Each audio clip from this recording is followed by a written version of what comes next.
తాకట్లో ఉన్న మీ బంగారాన్ని విడిపించి ఆ రోజు ఆన్లైన్ రేటుకి కొంటాం. Sharma gold company.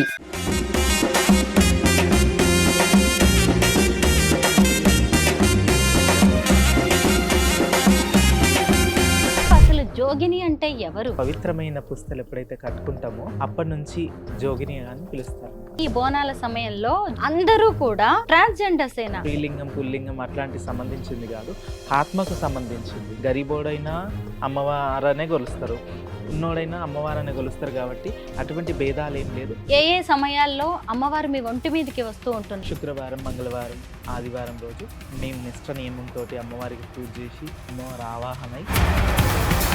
జోగిని సంప్రదాయంలోకి మీరు ఎలా వచ్చారు? ఆ దేవుడు నా మీదికి చిన్నగా ఉన్నప్పుడు వచ్చింది. రోజు రోజుకి ఇంకా చెప్పడం స్టార్ట్ అయిపోయింది. అమ్మవారు వచ్చి. అందరికీ నమస్కారం, నేను Swarupa Potlapalli. Welcome to Suman TV. Bhagyanagaram బోనమెత్తింది. ఈ బోనాల నెల రోజుల పాటు హైదరాబాద్ రూపమే మారిపోతుంది. ఓవైపు జోగినులు, అలాగే శివశక్తులు నాట్యాలు, ఇంకొక వైపు చూసినప్పుడు పోతురాజుల విన్యాసాల మధ్య భక్తులు అమ్మవారికి భక్తిగా బోనం సమర్పిస్తూ ఉంటారు. ప్రస్తుతం నాతో పాటు ఉన్నారు జోగిని అనురాధ. ఆమె హైదరాబాద్లోని పలు ప్రాంతాల్లో ఈ బోనాల సందర్భంగా రంగమెక్కి భవిష్యవాణి చెబుతూ ఉంటారు. అసలు జోగినులంటే ఎవరు? వీళ్ళు ఆడవాళ్ళ, మగవాళ్ళ? అమ్మవారికి తమను తాము ఎందుకు సమర్పించుకుంటారు? వీరు చెప్పే భవిష్యవాణి ఎంతవరకు నిజం? జోగిని అనురాధ గారినే అడిగి తెలుసుకుందాం. నమస్తే అనురాధ గారు. నమస్తే అండి. ముందుగా సుమన్ టీవీ ప్రేక్షకులకందరికీ బోనాల పండుగ శుభాకాంక్షలు. ఈ బోనాల పండుగ సస్యశ్యామలంగా మా అందరి మనసులలో కోరికలు నెరవేరాలని మనస్ఫూర్తిగా కోరుతున్నాను. Once again happy Bonalu. బోనాల సందర్భంగా మీరందరూ ఈ నెల రోజులు బాగా బిజీగా ఉంటారు కదా? అవునండి. ఏం చేస్తూ ఉంటారు? మీ డైలీ రొటీన్ ఎలా ఉంటుంది? మా అమ్మ నాన్న, నాకు ఒక అన్నున్నాడు, నాకు ఒక పాపని అడాప్ట్ చేసుకున్నాను, మళ్ళీ అన్న కొడుకున్నాడు. డైలీ అయితే ఇంకా నా దగ్గరికి భక్తులు వస్తుంటారనమాట. అమ్మవారిని దర్శనం చేసుకోవడానికి వస్తారు. నా చేతోని బండారు తీసుకోవడానికి వాళ్ళకి చాలా ఇష్టం. అంటే వాళ్ళు అనుకున్న పనులు, కోరికలు ఏదైనా ఉంటే నెరవేరుతుందని ఒక నమ్మకం. కాబట్టి వాళ్ళు వచ్చి అమ్మవారికి దండం పెట్టుకొని పాలకాయలు, అమ్మవారికి మొక్కులు అయిన వారేమో వడిబియ్యము, పట్టు చీరలు అలా సమర్పిస్తుంటారు. అట్లా నా చేతితోని మాత్రం బండారు తీసుకుంటారు. అనురాధ గారు, మీకు వివాహమైందా? అమ్మవారి పేరు మీద ఉన్న కాబట్టి కత్తికి భాష్యంగా కట్టుకున్నాను. ఎందుకంటే మీ మెడలో మంగళసూత్రం ఉంది, దాన్ని ఎంతో సగర్వంగా మీరు ప్రదర్శిస్తున్నారు. అందుకే నేను ఈ ప్రశ్న అడగాల్సి వచ్చింది. మంగళసూత్రం ఎవరు కడతారు? అయితే మా గురువులు, లేదంటే ఒగ్గు పూజారులు, అంటే కత్తికి మేము భాష్యంగా కట్టుకుంటాం. కాబట్టి ఏదైతే ఇప్పుడు మీరు బల్కంపేటలో చూసుకున్నట్టయితే త్రిశూలానికి అమ్మవారికి ఇచ్చి కళ్యాణం చేస్తారు అక్కడ. అయితే మేము కూడా కత్తి జమదగ్ని మహాముని అనుకొని భాష్యంగం కట్టుకొని, మేము కూడా భాష్యంగం కట్టుకొని ముత్యాల తలంబ్రాలు పోసుకుంటాము. మెడలో ఈ ఒగ్గు పూజారులైనా సరే, మా గురువులు పరంపర వాళ్ళు ఎవరైతే ఉన్నారో వాళ్ళైనా సరే కడతారనమాట. ఒగ్గు పూజారులు అయితే కత్తితోని వేస్తారు. అంటే కత్తికి ఇట్లా వేసిన తర్వాత మా మెడలో ధారణ చేస్తారు. తొలిసారి కత్తితో మీ వివాహం ఎప్పుడు జరిగింది?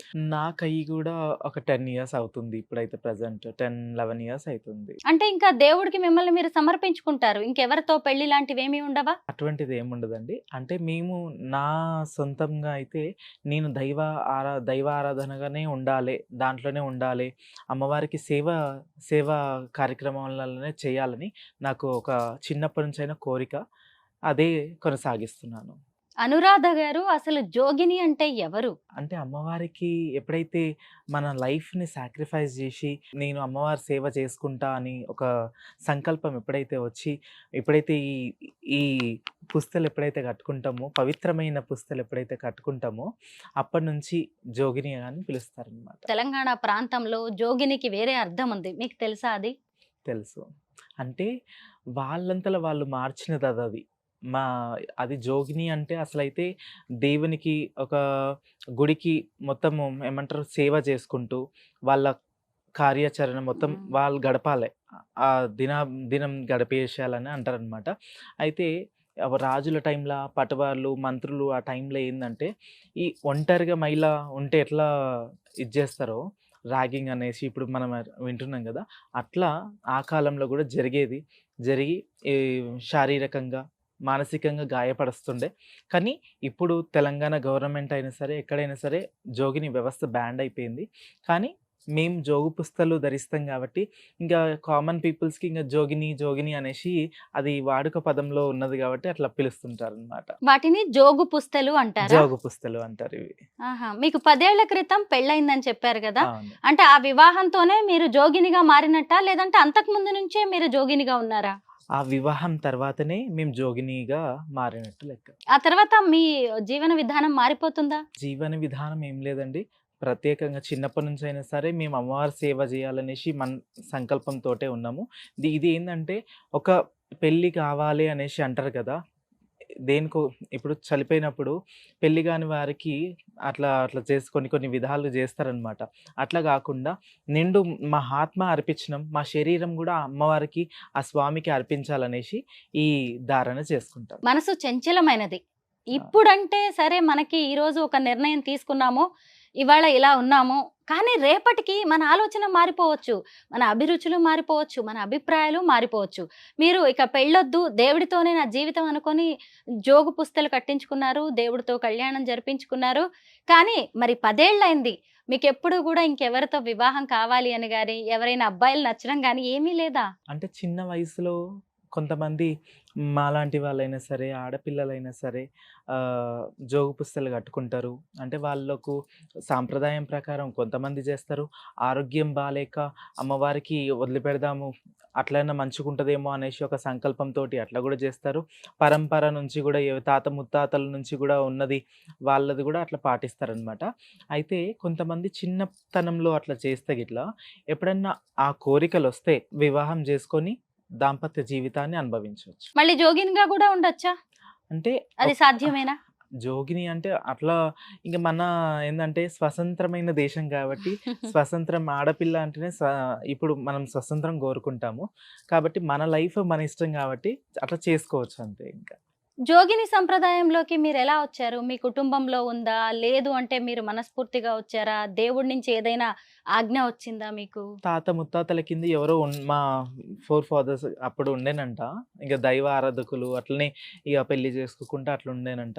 ఇక తర్వాత ఆ దేవుడు నా మీదికి 7 ఇయర్స్ అప్పుడు చిన్నగున్నప్పుడు వచ్చింది. ఇక అట్లా దిన రోజు రోజుకి ఇంక చెప్పడం స్టార్ట్ అయిపోయింది. అమ్మవారు వచ్చి చెప్పి అగ్నిగుండాలు దొక్కిస్తారు మా దాంట్లో. మల్లన్న దేవుడు, మేము యాదవ్స్. అగ్నిగుండాలు అవన్నీ దొక్కిస్తుంటారనమాట. ఇక అప్పుడు అమ్మవారొచ్చి నా నాకు బాషింగ బలం, నా బాలకు మాత్రం బాషింగ బలం లేదు. కత్తికి బాషింగమే కట్టాలని జెప్పి అంటే, చానా కొట్లాటలు, చానా ఇదయింది. వద్దు అనేసి మా ఫాదర్, మా అమ్మ ఇట్లా అందరూ అన్నారు. కానీ అది దైవ నిర్ణయం, విధి రాసిన రాత అంటారు గదా! తప్పలేదు. బోనాల సమయంలో జోగినుల కట్టు, బొట్టు, వాళ్ళ అందం, అలాగే బోనాలతో వాళ్ళు చేసే నాట్యం చూడ్డానికి 2 కళ్ళు సరిపోవు. కానీ చాలా మందిలో ఒక డౌట్ ఉంది. మీరు క్లియర్ చేస్తారనే అనుకుంటున్నాను. జోగినులంటే ఆడవాళ్ళా? మగవాళ్ళా? అయితే నేనైతే ట్రాన్స్‌జెండర్‌నండి. మీరు నేనైతే ట్రాన్స్ విమన్. ట్రాన్స్ విమెన్‌ని. నేను అంటే అట్లా ఆడపిల్లలు గూడా ఉన్నారు. ఇప్పటికి గూడా ఉన్నారు ఆడపిల్లలు కొంతమంది దైవ ఆరాధన చెయ్యాలి అని చెప్పి గూడా అట్లా గూడా ఉన్నారు. ఇట్లా మేము గూడా ఉన్నాం. అంటే మీరు అబ్బాయిగా పుట్టి తర్వాత అమ్మాయిగా మారి అమ్మాయిగా మారి అక్కడి నుంచి జోగినిగా మీ కొత్త జీవితాన్ని అవును. ప్రారంభించారా? అవునండి. ఖచ్చితంగా. మేము ఫస్ట్ అబ్బాయిగా పుట్టి, తర్వాత నేను ఉమెన్ సర్జరీ చేసుకున్న తర్వాత అమ్మవారికి బాషింగం కట్టుకోవడం జరిగింది. ఇంట్లో అబ్బాయి పుట్టాడు అనగానే వంశోద్ధారకుడు అని ఇంట్లో వాళ్ళందరూ చాలా ఫీల్ అవును. అయిపోతూ ఉంటారు, అవును. సంతోషపడతారు. అలాంటిది అమ్మాయిగా మారడాన్ని ఎవరూ జీర్ణించుకోలేరు. మరి అవును. మీ కుటుంబ సభ్యుల నుంచి మీకు ఎలాంటి సపోర్ట్ దొరికింది? వాళ్ళ అభిప్రాయం ఎలా ఉండే? మొదట మాత్రం కొన్ని అవకతవకలు కొంత ఏది ప్రతి ఒక్క విషయమైనా సరే మా వాళ్ళైనా, ఎవరైనా సరే, మా చుట్టాలైనా సరే భూతద్దంలో పెట్టి చూసే రకంగా ఉంటుండే. ప్రెజెంట్ అయితే అంతా మంచిగానే ఉంది. అంటే ఇప్పుడు అంటే నేను ఉండడం నడవడికం, నా నడిచే నడవడికం బట్టి నేనొక పాపని అడాప్ట్ చేసుకున్నా. చానా గర్వంగా ఫీల్ అవుతారు. నేను ఎందుకంటే రంగం ఎక్కుతాను పలు ప్రాంతాలలో. అట్లా అని చెప్పి మెహదీపట్నం అయినా సరే, లంగర్ హౌస్‌లో, మళ్ళీ ఆహ్, మల్లాపూర్‌లో ఇట్లా వివిధ రకాల బోడుప్పల్లో గిట్లా రంగం ఎక్కుతాననమాట. ఇగ అవన్నీ చూసి ఇంగ టీవీలలో చూసి ఇంగ ఈ ఇంటర్వ్యూలు అట్లా అని చూసి ఇంకా నన్ను చాలా ఎంకరేజ్ చేస్తారు, చాలా సపోర్టివ్గా ఉంటారు మా ఫ్యామిలీ మెంబర్స్ అయినా, మా రిలేటివ్స్ అయినా. మీరు రంగం ఎక్కుతాను అన్నారు కదా, భవిష్యవాణి కూడా చెప్తారు. ఎలా ఉంటుంది ఆ టైంలో? మీ మీదికి అమ్మవారు వస్తుందా? చిన్నప్పటి నుంచి దైవ ఆరాధకులమే కాబట్టి ఫస్ట్ నుంచి అయినా సరే నాకు అమ్మవారు రావడంతో ఈ పూజలు పునస్కారాలు అవన్నీ చేయడం జరిగింది. అయితే ఇంకా అమ్మవారికి ఆ రోజులలో మేము ఒక పొద్దులుండి మాకు మంచిగా అనిపిస్తుంది. అంటే వాళ్ళు చూసి అంటే ఒక నెల అయినా సరే మమ్మల్ని ఒక గౌరవంగా సాంప్రదాయంగా మా మాకు చీరే సారే అన్నీ మాకు ఇచ్చి మళ్ళీ అమ్మవారిని ఆవాహనం చేపించి చెప్పిస్తారు కదా, అది మంచిగా అనిపిస్తుంది. బోనాల సమయంలో జోగినులకు డబ్బులు బాగా వస్తాయా? మీ ఇంటికి పిలుచుకున్నారు, మీకు మంచిగా అయింది అమ్మ, మా మాకు స్థాయిలో మేము ఇస్తున్నాం మీకు కట్నం, మీకు చీర సార పెడుతున్నాం అని చెప్పి అట్లా మాకు ఇస్తుంటారు. మళ్ళీ నార్మల్ డేస్ లో మీరు ఏం చేస్తూ ఉంటారు ఈ బోనాలు అయిపోయిన తర్వాత? నార్మల్ డేస్లో కూడా ఇదే పూజ. అంటే నేను అమ్మవారి పీఠం మీద కూర్చుంటాను అనమాట. అయితే ఇట్లనే ఇప్పుడు ఎవరికైనా సంతానం కలగని వాళ్ళకి, మళ్ళీ లేకుంటే పెళ్ళిళ్ళు కాని వాళ్ళకి, లేకుంటే ఇంట్లో ఆర్థికంగా పరిస్థితులు ఉన్న వాళ్ళకి, వాళ్ళ గురించి చెప్పించుకోవడానికి వస్తుంటారనమాట. అట్లా చెప్తుంటాను. మీకు జోగినుల సంఘం అంటూ ఉంటుందా, ఏదైనా యూనియన్ లాంటిది? ఉన్నాయి, నడుస్తున్నాయి. ఇప్పుడైతే సంఘాలు అయితే ముందు నడుస్తున్నాయి అట్లా. బల్కంపేట అమ్మవారి కళ్యాణం 1వ తారీఖు ఉంది కదా, ఉమ్. అప్పుడు మళ్ళీ పెళ్లి చేసుకుంటారా మీరు కత్తితో? మాకు రోజు నిత్య కళ్యాణం పచ్చతోరణం. ఎందుకంటే అమ్మవారు గర్భగుడిలో అంటే రోజు కళ్యాణం అవుతా ఉంటుంది.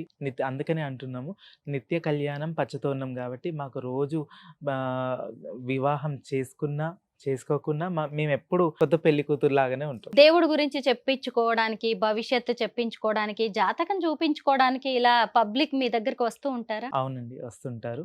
ఇంకా ఎవరికన్నా అదే విదేశాలకి వెళ్ళే ఛాన్సులు ఉన్నాయా లేదా అనేసి, మా ఆరోగ్యం బాగాలేదనేసి దానికి ఏంది రెమెడీ అడుగుతారు. లేదంటే ఏదన్నా సలహాలు సూచనలు అడుగుతుంటారు, ఎట్లా చేయాలి ఏం సంగతి అనేసి. పూజలు అంటే ఇప్పుడు ఈ కాలంలో మాత్రం పూజలు ఎక్కువ చేస్తున్నారు, ఎలా చేసుకోవాలి, ఈ పూజ ఎలా చేయాలి, ఈ పూజ విధానం ఏంది అనేసి అడుగుతుంటారు. మీరు తల్లిదండ్రులతో కలిసే ఉంటారా? అవునండి. ఎందుకు అంటే ట్రాన్స్ విమెన్ గా మారిన వాళ్ళు, ట్రాన్స్జెండర్స్ కి చాలా మందికి ఫ్యామిలీ సపోర్ట్ ఉండదు. దాంతో వాళ్ళు తప్పుడు మార్గంలో వెళ్తూ ఉంటారు. మీకు మీ కుటుంబ సభ్యులు ఎలా సపోర్ట్ చేస్తుంటారు?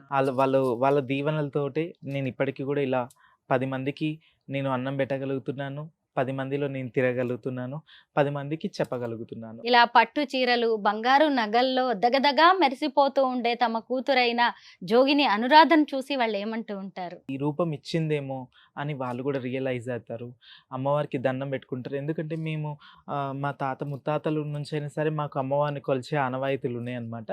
అట్లా నమ్మకం, భక్తి నమ్మకం చాలా ఎక్కువ. ఇంక వాళ్ళు కూడా మా నాయనమ్మ వాళ్ళు ఇట్లా అంటే మాకు కూడా ఒక చిన్నగా ఉన్నప్పుడు పరీక్షలు పెట్టేదన్నమాట. అంటే ఎట్లా అంటే దేవుడు అనగానే ఒక ఇది కాదండి, దేవుడు రాగానే ఏం పెద్ద ఫేమస్ అయిపోవాలి అది కాదు. అగ్నిగుండాలు ఉంటాయి, ఈ ప్రతి ఒక్కటి కార్యక్రమాలు మా దాంట్లో కూడా ఉంటాయి. సత్యమేంది అసత్యమేంది అన్నీ కూడా నిర్ధారిస్తారు, చూస్తారు, అబ్జర్వ్ చేసి స్పష్టంగా క్లుప్తంగా చూసి తర్వాత అప్పుడు డిసైడ్ చేస్తారు. అప్పుడే అమ్మ అని కొలుస్తారనమాట. అట్లా నాకు కూడా అటువంటి సంఘటనలు చాలా జరిగినాయి. జరిగిన తర్వాత ఇప్పుడైతే అంతా హ్యాపీయే. మీతో పాటు ఉంటుందా పాప? అవునండి, నాతో అమ్మ అని పాటు. పిలుస్తుంది. అమ్మ అని పిలుస్తుంది, ఉమ్. గారభం ఇంకా లాడ్ చేస్తుంది, హ్యాపీగా ఉంటుంది. అవునా? అవును. ఇంకా అసలు పెళ్లి ఆలోచనే లేదు ఇంకా ఆ పాపతోనే. లేదు, అంతే బాగుంది. జోగినుల గురించి తెలుసుకుంటుంటే ఆ. ప్రభుత్వం నుంచి ఏమైనా కోరుకుంటున్నారా జోగినులు? ప్రభుత్వం నుంచి అంటే గత ప్రభుత్వం కూడా చేస్తా అని కొంచెం నిర్లక్ష్యం చేసింది. ఈ ప్రభుత్వం కూడా చేస్తా అని హామీలు ఇస్తుంది, కానీ ఏం చేస్తుందో అని ఎదురు చూస్తున్నాము. అంటే మాకంటూ ఒక ప్రత్యేకమైన క్యూ లైన్లని అడిగాము, అది చేస్తా అని అన్నారు. మొన్ననే మీటింగ్స్ అయినాయి అనమాట. చేస్తాము, ప్రత్యేకమైన క్యూ లైన్స్ చేస్తాం, జోగినికైనా శివశక్తులకైనా హామీ ఇచ్చారు.